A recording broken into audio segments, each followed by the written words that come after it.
You spend forever waiting for a new Castlevania that isn't a weird God of War clone, and to come along at once, albeit under a different name thanks to Konami doing their thing. We're still waiting on Koji IGA Igarashi's full resurrection with Bloodstained, Ritual of the Night, but its pseudo 8-bit Kickstarter stretch goal companion game Curse of the Moon just rolled out on Steam, and by all accounts it's a lovely piece of old-school whip-crackin', vampire-bothering fun. While the full 2.5D Bloodstained, Ritual of the Night will be much more of a Symphony of the Night-styled Metroidvania, as we've come to know the genre, Curse of the Moon is heavily inspired by Castlevania 3, which was a more traditionally linear platformer but with a character-switching twist. In Kodam's case, you've got 4 protagonists, each with their own mobility and combat quirks, with some paths only available to certain characters.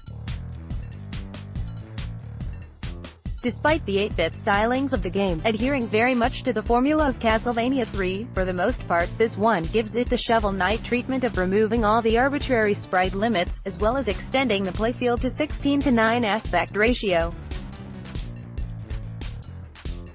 It's classic Inti Creates stuff, and in keeping with their other recent retro-style titles, such as Mighty Gunvolt Burst and Blaster Master Zero.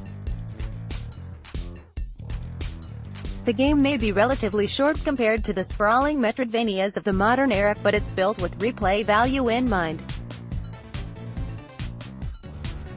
There's an entire second loop through the game unlocked after completing the main story, with new routes open through the levels, amped-up boss fights and even some new story beats.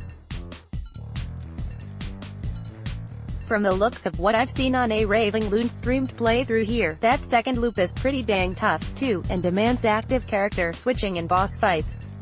Bloodstained, Curse of the Moon is out now on Steam for £9 per $10.